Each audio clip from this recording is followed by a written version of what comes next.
Quero te convidar a abrir a sua Bíblia comigo em Atos dos Apóstolos,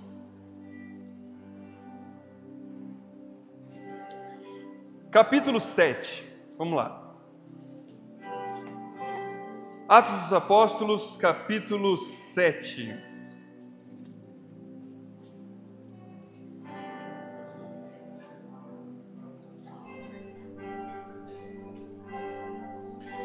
Capítulo 7, versículo 54. Enquanto você procura, reza comigo. Santo anjo do Senhor, meu zeloso guardador.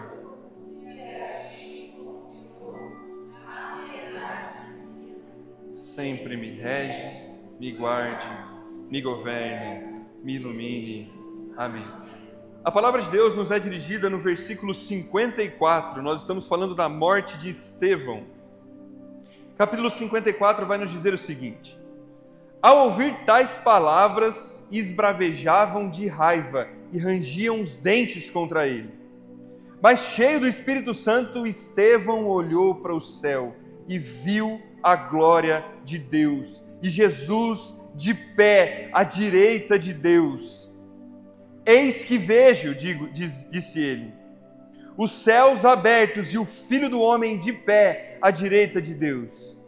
Levantaram então um grande clamor, taparam os ouvidos e todos juntos se atiraram furiosos contra ele. Lançaram-no fora da cidade e começaram a apedrejá-lo. As testemunhas depuseram os seus mantos aos pés de um moço chamado Saulo. E apedrejavam Estevão, que orava e dizia: Senhor Jesus, recebe o meu espírito.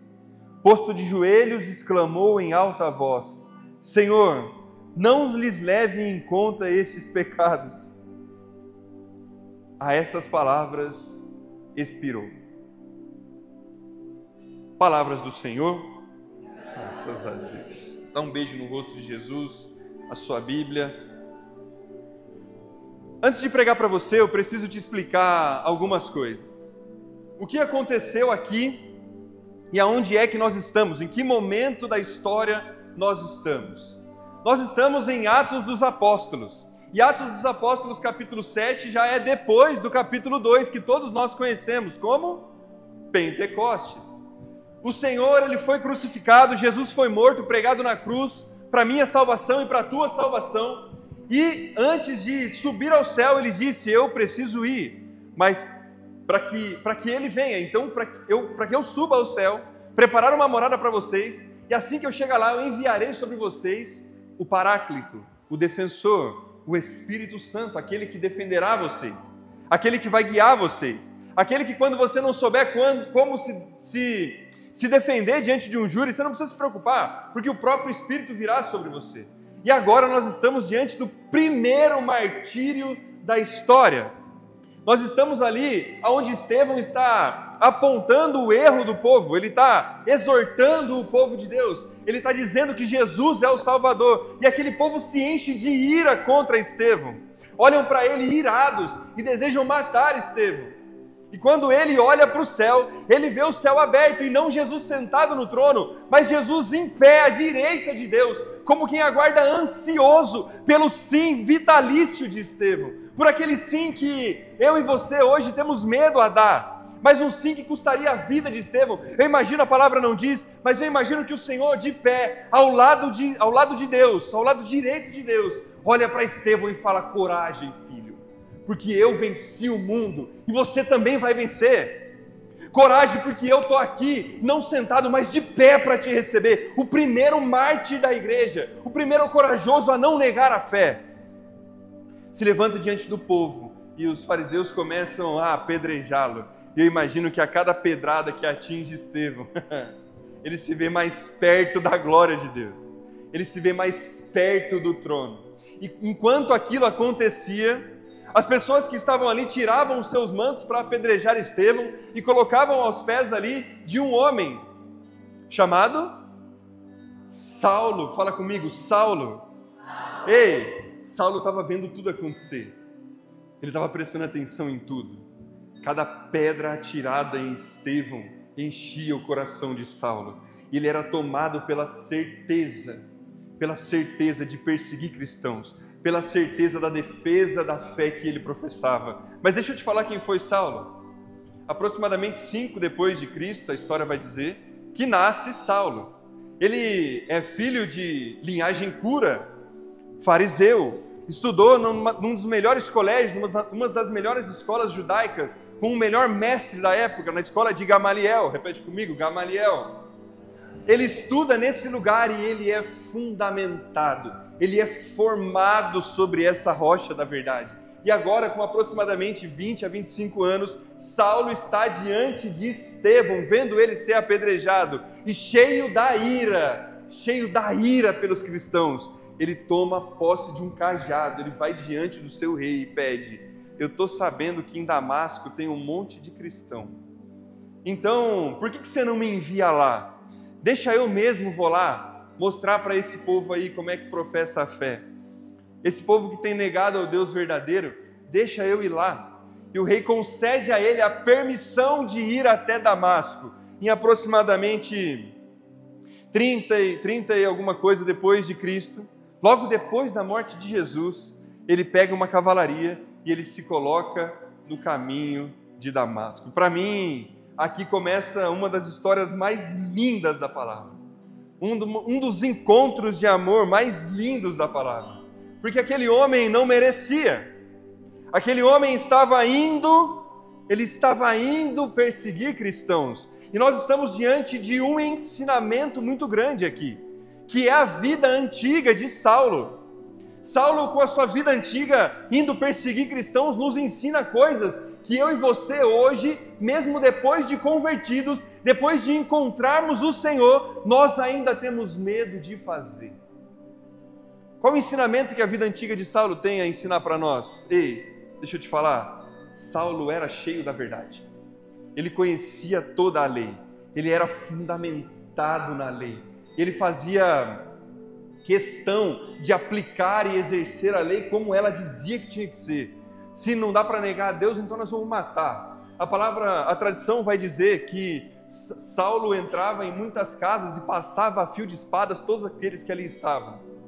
A tradição vai dizer que homens, mulheres, crianças, aqueles que estavam naquele lugar eram mortos pela espada de Saulo. E o que é que a vida antiga tem a nos ensinar? Deixa eu te falar, presta atenção. Você pode ter estudado nas melhores escolas, você pode ter feito as melhores faculdades, você pode ter feito a catequese mais importante, você pode ter se tornado um sacerdote, mas se o teu coração estiver diante de quem Deus é, você só vai fazer besteira. Você pode ter tudo, porque Saulo tinha tudo.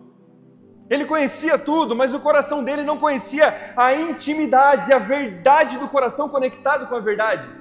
Ele conhecia uma verdade mascarada, ou parte da verdade, porque ainda não havia reconhecido Cristo como seu Senhor e Salvador. Saulo era condizente com a tua fé. Podemos falar que ele era errado de matar cristãos, mas não podemos negar que ele era condizente com aquilo que ele dizia que vivia. Era um influente naquele tempo. Se ele se dizia fariseu, ele era fariseu. Se ele se dizia perseguidor, ele era perseguidor. E eu e você hoje conhecemos o Cristo ressuscitado e nos apoiamos nas nossas forças, assim como Ele fez. Nós nos apoiamos nos nossos conhecimentos, nas nossas capacidades. Quando o Senhor te encontrou, você não tinha nada. Quando o Senhor te encontrou, você não tinha absolutamente nada. E eu e você hoje nos apoiamos naquilo que os nossos braços podem fazer. E o nosso coração é cheio de maldade. Nosso coração, assim como o coração de Saulo, antes de encontrar com a verdade de Cristo, era tomado de uma verdade própria, de um amor próprio por si, e pela lei, mas sem intimidade com o Senhor. Uma lei que não se justificava em absolutamente nada, mas o que consola o meu coração é olhar para a história desse homem e ver que ele não foi abandonado. Ele não foi abandonado. Fala comigo, uma conversão radical. Abre comigo em Atos dos Apóstolos, capítulo 9.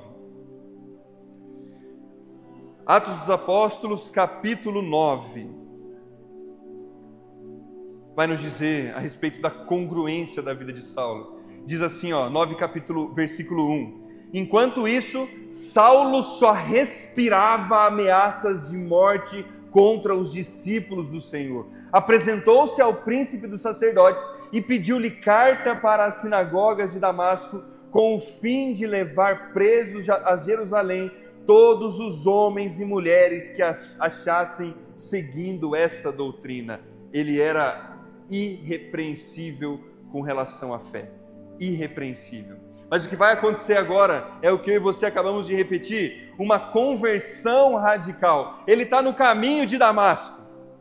Ele está indo para Damasco com uma cavalaria, com as melhores armas que a época poderia oferecer, e ele estava a caminho, quando de repente, olha para a pessoa que está do seu lado e fala assim, ó, ei, quando de repente, um grande clarão toma conta dos olhos daquele homem, ele fica cego, cai do cavalo, é jogado ao pó, ao nada, é reduzido a quase ninguém. E tomado por um temor muito grande, ele pergunta, ei, quem é? Quem é? E uma voz no meio daquela luz vai dizer, ei, sou Jesus, a quem você persegue. Como pode? Jesus encontra esse homem no caminho, num propósito de perseguir os filhos de Deus, e o encontra, o cega, o torna nada, o joga com o rosto no pó. E Saulo, que antes era aquele irrepreensível com relação à fé, agora é jogado ao nada. Ele acaba de chegar até a cidade de Damasco, guiado, né? Não sabe nem onde está indo. Jesus vai até um homem chamado Ananias. Fala comigo, Ananias. Fala assim, Ananias, eu aprontei, velho. Tinha um cara vindo aí no caminho de Damasco. Eu ceguei e estou mandando o cara na tua casa. Quem é, Senhor? Ah, é Saulo. Quem? É Saulo. Quem, Senhor? É Saulo. Eu acho que quando Ananias ouve isso, o joelho dele deve ter dado até uma falhada, assim, né? Porque a palavra vai dizer que Ananias ficou espantado, porque conhecia a fama de Saulo de Tarso. Conhecia a fama daquele homem. Mas o Senhor diz a ele, ei, calma, tá tudo bem. Eu já conversei com ele, vai vir tranquilo ele. Vai chegar bonzinho. Você vai impor as mãos sobre ele, vai realizar curas, milagres, vai trazer a visão de volta àquele homem. E a visão do mundo que eu tirei, você vai devolver espiritualmente. Saulo chega à casa de Ananias, Ananias bota a mão na cabeça de Saulo, ora por ele, cura ele da cegueira, e agora os olhos desse homem se abrem. Tamanha é a graça de Deus sobre Saulo de Tarso nesse momento, que agora ele assume um nome romano. Paulo, fala comigo, Paulo. Agora, aquele homem que antes perseguia cristãos, agora tem uma missão, porque ele encontrou Jesus. Ele encontrou Jesus. Deixa eu fazer um parênteses muito grande aqui para você. A história de Saulo de Tarso é exatamente a minha história. Um dia eu fiquei sabendo que existia um grande profeta de Deus pregando numa cidade vizinha, e eu descobri que ele tinha algo de Deus a me falar. Me disseram que era para eu ir lá, porque ele tinha uma mensagem de Deus para mim. E eu me enchi de um ódio tão grande, falei, eu vou lá e vou ensinar esse cara a dar recado de Deus, porque se Deus é Deus, ele fala para mim, não fala para ninguém. No meio do caminho, a minha visão se cegou, ele botou a mão na minha cabeça, e a minha vida nunca mais foi a mesma a partir desse dia. Assim que aconteceu, literalmente. Eu tenho um amor tão grande por esse homem, por Paulo. Eu tenho um amor tão grande porque em Paulo eu consigo enxergar e encontrar a misericórdia de Deus com aqueles que não merecem. Porque aquele dia só Deus sabe o que eu ia fazer com aquele profeta de Deus. Com aquele homem que salvou a minha vida do egoísmo, da minha miséria, do meu pecado. Aquele homem que me apresentou Jesus Cristo de Nazaré. Só Deus sabe o que eu faria. E na vida de Paulo eu encontro a misericórdia de Deus, que assim como alcançou Paulo, me alcançou e pode te alcançar. Também te alcançou. Você já tem um coração decidido. Eu sei disso. Às vezes a gente dá umas cambaleadas. É normal. Mas Ele não desiste de nós. Ele não desiste de nós. E a partir dessa conversão radical, em aproximadamente 34 depois de Cristo, nós conseguimos entender alguns ensinamentos poderosos. O primeiro ensinamento é que não importa quem nós somos, o Senhor não se cansa de nos lançar ao pó, como um vaso de barro velho, para nos modelar de novo segundo a vontade dele. Às vezes a gente acha que está lá, voando, bichão. Estou aqui, com Jesus. Ei, eu dei minha vida faz 10 anos para Jesus, já estou, tem nada mais que eu possa encontrar. Ele vem de novo, me encontra no caminho, me derruba do cavalo, me cega, faz de mim um barro de novo e molda segundo aquilo que ele deseja. Não importa o que você construiu até aqui. Eu não quero saber o que você construiu até aqui, mas eu acredito num Deus que pode reconstruir você do pó de novo. Eu acredito num Deus que olha para a intenção do seu coração e que é muito mais você próximo de quem Ele é do que aquilo que você pode fazer. Aquilo que você pode fazer perto da vontade de Deus é quase nada. É absolutamente nada, porque os sonhos de Deus, eles são infinitamente maiores do que aquilo que nós podemos imaginar. Você pode pensar coisas excelentes aí para a tua vida ministerial, para a tua vida missionária. Você pode imaginar coisas grandiosas, mas o Senhor, Ele conhece coisas muito além do que os nossos olhos conseguem imaginar. A palavra de Deus vai dizer que olhos nenhum viram, ouvidos nenhum ouviram as maravilhas que Deus tem reservado para aqueles que o amam. E se o segredo é amar, eu e você temos que nos preocupar mais em amar do que ser algo em nós. Em Deus nós temos que aprender muito mais a ser do que ter. Ser dele do que ter as coisas desse mundo. Porque hoje, essa noite, o Senhor pode te lançar ao pó. Ou nós devemos acreditar nisso, ou então nós vamos achar que Deus é um mentiroso. Que Deus não pode fazer as coisas do jeito dele. Que Deus não pode fazer as coisas do jeito dele. Ensinamentos poderosos o Senhor tem para nós através da vida de Paulo, mas o ensinamento maior que nós podemos tirar a partir dessa conversão radical é que o Senhor deseja ver aquilo que em nós, aquilo que os nossos olhos não conseguem ver. A nossa alma já enxerga e tem saudade do cheiro de Deus. Se a gente tiver a coragem de, assim como Paulo, morrer a ponto de Cristo aparecer em nós, a nossa alma vai sentir saudade dele. E como é bom ter saudade de Deus. Mas eu não vejo mais o Senhor. É porque às vezes a tua carne está mais forte do que o teu espírito. Porque teu espírito tem saudade de um lugar que os seus pés não vão poder tocar. Porque o dia que o Senhor nos encontrar, o que vai encontrar com Ele é só aquilo que existe dentro de nós. A sede e o desejo de Deus. Você está preparado para quando a sua alma se separar do seu corpo e só restar o brilho que existe, da vontade e a sede de Deus que existe na tua alma? Se isso acontece hoje, como é que vai acontecer? Como é que vai ser? Será que essa alma vai chamar a atenção de Deus com um brilho gigantesco, a ponto de o Senhor se levantar à direita de Deus e te recolher ao céu? Esse é um ensinamento poderoso que nós temos a partir da conversão de Paulo. Mas a história dele não termina por aí. Aliás, a história de Paulo começa aí. Porque morre um hebreu, nasce um romano, que agora está com a vida inteira decidida a anunciar o reino de Deus. Está com a vida inteira decidida a se entregar. E ele começa a sua missão. Abre comigo em Atos dos Apóstolos, capítulo 9, versículo 15. No versículo 15 de Atos dos Apóstolos. No versículo 15 de Atos dos Apóstolos,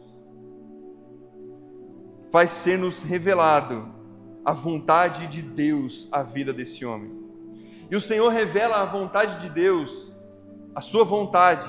O Senhor revela a sua vontade para a vida de Paulo, para Ananias. E ele diz o seguinte, versículo 15: mas o Senhor lhe disse: vai, porque este homem é para mim um instrumento escolhido que levará o meu nome diante das nações, dos reis e dos filhos de Israel. O Senhor sonhou com aquilo que nem Saulo poderia imaginar, nem Ananias, nem Saulo e nem ninguém poderia imaginar.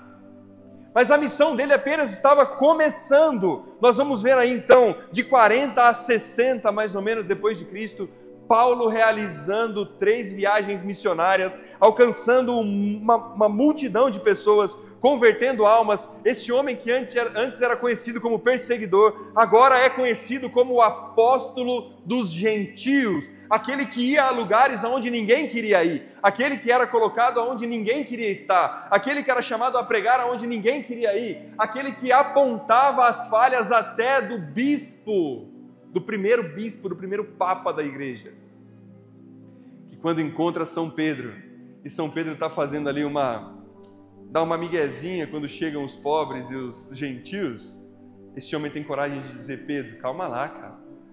Como é que você pode dizer que você é de Cristo se você está escolhendo só participar da mesa dos escolhidos, dos eleitos? A nossa vida, Pedro, nasceu para tocar aonde ninguém quer tocar. E eu imagino que Madre Teresa de Calcutá olhava para a vida desse homem e escolheu viver entre os mais pobres entre os pobres. Essa mulher que, a exemplo de Paulo, escolheu viver junto dos gentios, junto de onde ninguém queria olhar, onde a sociedade estava abandonando esse povo, ela que entrega a sua vida. As irmãs que conviviam com Madre Teresa vão dizer que ela amava até doer.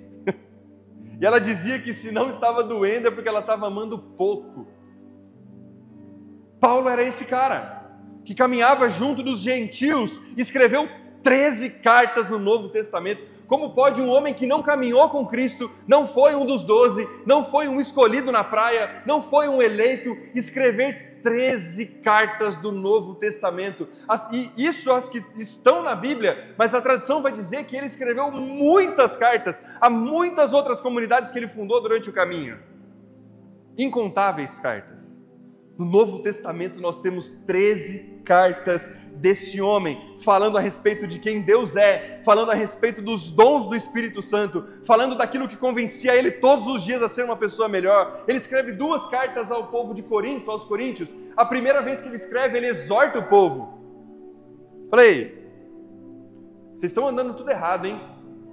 Vocês vão ser tudo lançado no mármore do inferno se ninguém mudar.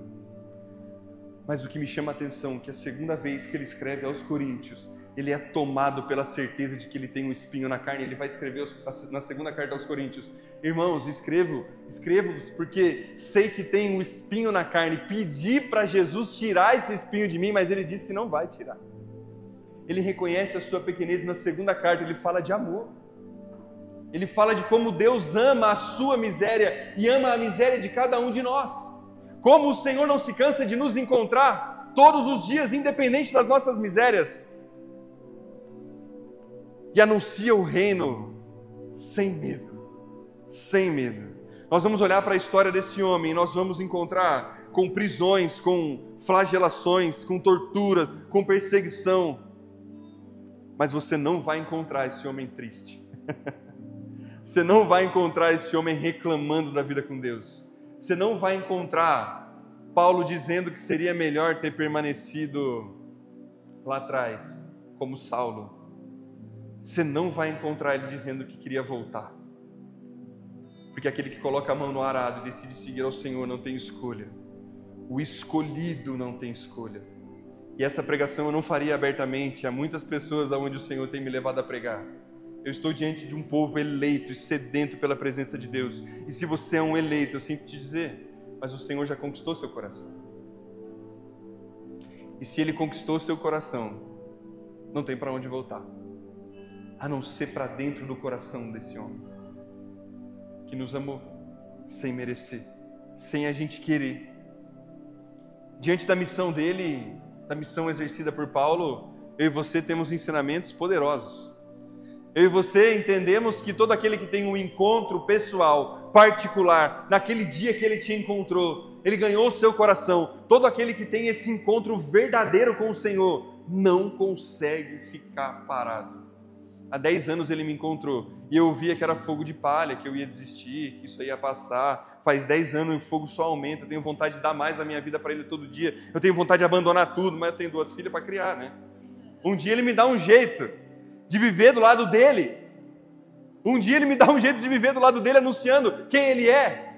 Porque a vontade é dele. Se ainda não chegou é porque não é o tempo. Mas vai chegar, eu tenho certeza. Vai chegar, eu tenho certeza. E vai chegar o dia que você vai entender que você é um eleito e não vai mais ficar parado. A cidade de Garça ainda não está incendiada pela presença do Espírito, porque eu e você ainda estamos parados lá no caminho de Damasco. Às vezes cego, às vezes nós tivemos um encontro com o Senhor, mas a nossa visão ainda continua cega. Às vezes a gente luta para chegar lá em Damasco e encontrar um profeta de Deus que nos direcione na missão, ou encontrar com a presença do Espírito Santo incondicional, que nos move, que nos movimenta, que nos coloca no caminho de novo, que nos direciona independente do meu sofrimento, do seu sofrimento. Que não tem problema. Olha para a pessoa que está do seu lado. Ela tem cara de quem não tem problema, mas tem também. Tem gente que tem cara que não sofre. Mas isso quem nos ensina é o próprio Cristo. Quando jejuardes, lave o rosto para que não vejam que está fazendo jejum. Às vezes olha para a pessoa que está do seu lado e você não consegue entender o porquê que ela sorri. Você não consegue entender o porquê que ela sorri. Madre Teresa de Calcutá, essa mulher está me perseguindo, viu? Essa mulher está me perseguindo. Como diria minha esposa, ô veinha, ela está me perseguindo, cara. Quando o Senhor mandava ela ir a outras nações, a outros países, onde ela não falava a língua daquele país, as irmãs chegavam para ela e falavam assim: mas madre, como é que a senhora vai lá? A senhora não consegue nem falar a língua deles. Ela falava: eu posso não falar o mesmo idioma deles, mas eu sei sorrir com o sorriso de Cristo, que é universal. Nossa! Como é que pode? Como é que pode amar desse jeito? Um dia no aeroporto, um repórter encontra a Madre Teresa e esse repórter perseguia muito Madre Teresa. Dizia que ela fazia caridade só por benefícios próprios. Que benefício próprio? Ela era a última a escolher até os chinelos, filha, no convento. Os pezinhos da madre era tudo torto, porque ela usava aquilo que ninguém queria, que não servia para mais ninguém, e nem para ela, mas ela botava no pé, porque ela aceitava viver entre os mais pobres, entre os pobres. E esse repórter olha para essa mulher e pergunta assim: madre, muito bonita a missão da senhora, viu? Mas fala para mim 2 coisas que precisam mudar no mundo para ele se tornar melhor. Achando que ela ia criticar a política. 2 coisas, filho? 2 coisas. Eu e você. 2 coisas que precisam ser mudadas para o mundo se tornar melhor. Eu e você. Porque o Senhor não chamou a todos, Ele chamou os seus eleitos. E se você está aqui, é para que você entenda que você é um eleito. Você é uma eleita, filho. Não tem para onde voltar. Você é um eleito de Deus. Está entendendo? Amar até doer. Assim como esse homem amou. E a partir desse encontro com o Senhor, assim como com o encontro com o Senhor, com o Cristo ressuscitado, ele não consegue ficar parado. E eu e você também não temos esse direito. Mas depois da missão, Paulo é levado para onde todos aqueles que viveram a vida com Cristo são levados. Mas antes de ser levado à morte, Paulo escreve uma carta que tem o meu coração, a carta aos Filipenses. Faça esse exercício, quero deixar isso de tarefa de casa. Chega em casa e lê a carta aos Filipenses, é pequenininha, rapidinho você vai ler, tenho certeza. Na carta aos Filipenses, essa carta é conhecida como a carta da alegria. E aí você pensa, Paulo estava na moral, na boa, estava tranquilão. Quando ele escreve aos Filipenses, está tudo bem com ele. Acho que ele estava lá, né, descansando na casa de um dos seus discípulos, né, daqueles que ele deixava. Não. Quando ele escreve aos Filipenses, é a primeira vez que ele está preso em Roma. Ele está preso em Roma. E no primeiro versículo da carta aos Filipenses, Paulo vai dizer: ei, eu estou feliz que eu estou aqui, porque se espalhou entre as pessoas que eu estou preso, mas mais do que isso, se espalhou que eu estou preso pela causa de Cristo. E se eu estou aqui sofrendo as dores da prisão para que Cristo seja glorificado, para mim já valeu a pena estar preso. O primeiro influencer que a história já viu. As pessoas olhavam para ele preso, e a alegria transparecia a essa carta aos Filipenses. Ele dizia: eu estou contente que eu estou aqui. Aos mesmos filipenses ele vai dizer: estudei nas melhores faculdades, fiz o que existia de melhor no mundo, sou fariseu, filho de fariseus, tenho a linhagem pura, mas diante de Cristo considero isso tudo como esterco, como nada, desde que eu ganhe a salvação, desde que eu conheça quem Ele é. Aos mesmos filipenses, Paulo vai dizer: ei, é melhor que eu morra, às vezes eu até desejo morrer, porque eu sei para onde eu vou, mas para vocês é melhor que eu fique, porque Cristo ainda comunica a sua vontade através de vocês. Eu sei que eu aqui, o meu sofrimento, justifica o sim de cada um de vocês. Que homem é esse? E essa semana eu estava de novo estudando essa carta, eu estava lendo essa carta de novo. Eu faço questão de ir lá em Filipenses 3, não precisa abrir não. Filipenses capítulo 3, vai dizer um trechinho que por muitas vezes passou desapercebido ao meu coração. E muitas vezes eu me questiono e questiono a Deus. Às vezes eu pergunto para o Senhor: Senhor, de onde vem a força? Essa força que me motiva todo dia. Me motiva no teu sentido. Não me faz ficar parado. Eu não consigo acordar sem pensar em quem o Senhor é. Antes de dormir eu não consigo pensar em quem o Senhor é. O Senhor não me dá paz. De onde vem isso?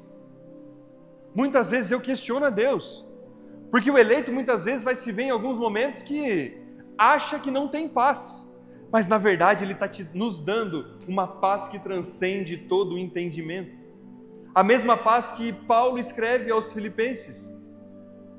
A paz de quem está passando pela prova, está passando pelas penúrias desse mundo, passando por esse lugar de sofrimento, de ranger de dentes, de desespero, mas não desiste.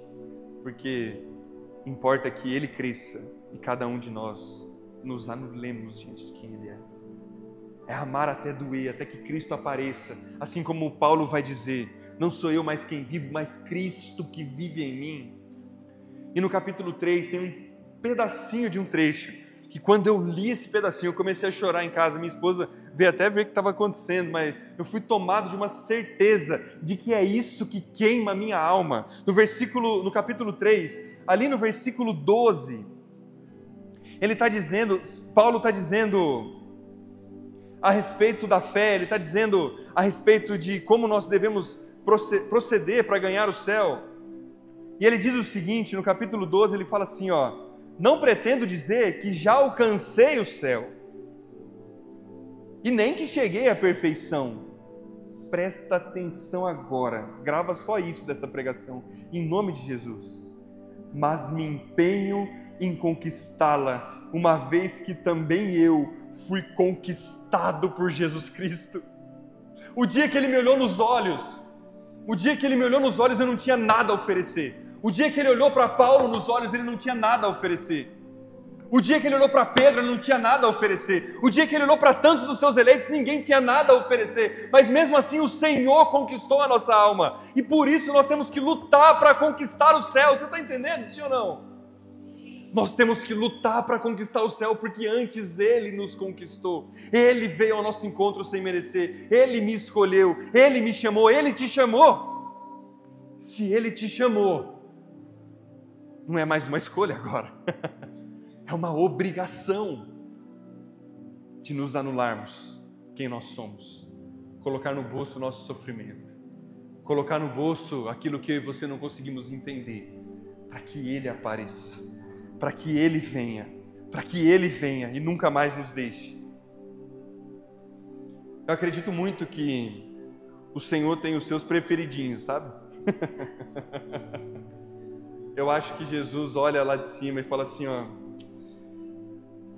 filho, eu sei que você não vai conseguir dar conta longe de mim, então vem cá, fica pertinho. Semana passada a gente estava em missão em Cafelândia. A gente foi tomar café na casa de uma irmã que liderava o grupo de jovens. E ela falou para nós assim, dando risada, a gente conversando, num momento de mesa, num momento muito alegre, muito feliz. Ela falou, nem parece que... Quanta alegria na minha casa, né? Todo mundo dando risada, brincando aqui. Nem parece que 4:30 da manhã estava fazendo mudança.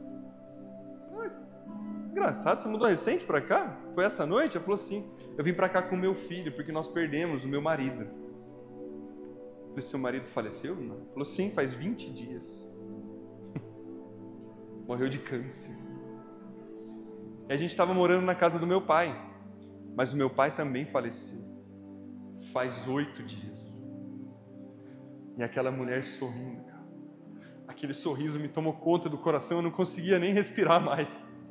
Os meus irmãos de comunidade falaram, vamos rezar por ela? Eu falei, Que força é essa? De onde vem essa força? E ela falava para nós, eu nem sou daqui, eu sou de outra cidade. Mas aqui eu encontrei com uma missão. E eu não vou deixar esse lugar. Eu vou continuar aqui, porque o Senhor colocou os meus pés aqui para acompanhar essa juventude dessa cidade. Que missão é essa? Que sai de si pelo amor do outro. Às vezes eu olho para essas histórias e eu penso que eu não entendi nada. Eu ainda não entendi nada. A gente foi conversar com o padre, no final. O padre, nossa, sensacional, padre de Deus. Ele olhou para nós e falou, filho, sabe por que Deus me fez padre? Eu falei, por que, padre? Ele falou, porque no mundo eu sou horrível, e ele sabia que se não fosse guardado do lado dele, sabe Deus onde eu estaria. Pior entre os piores, o Senhor escolheu para estar do lado dele para o resto da vida. E eu amo esse homem, filho. No olhar daquele padre, daquele sacerdote, eu consegui entender e olhar e ver um amor genuíno, porque ele falava isso sorrindo. Qual é o teu problema? Qual é a tua dificuldade? O que você precisa hoje colocar diante de quem Deus é, para você entender que o teu problema, a tua dificuldade, o teu medo, as tuas reservas, não são nada diante de quem Deus é? Ei, segunda-feira, eu sei que eu já passei, né? Mas mais um minuto. Segunda-feira foi um casal de amigos na minha casa. Ele estudou comigo, fazia muito tempo que a gente não se via. E ele foi em casa, foi ele, a esposa e a filhinha. Ela nasceu com síndrome de Down. Precisou passar por uma cirurgia de coração. Teve uma complicação durante a cirurgia e ficou com paralisia cerebral. Os médicos queriam, de todo jeito, colocar uma tráqueo nela.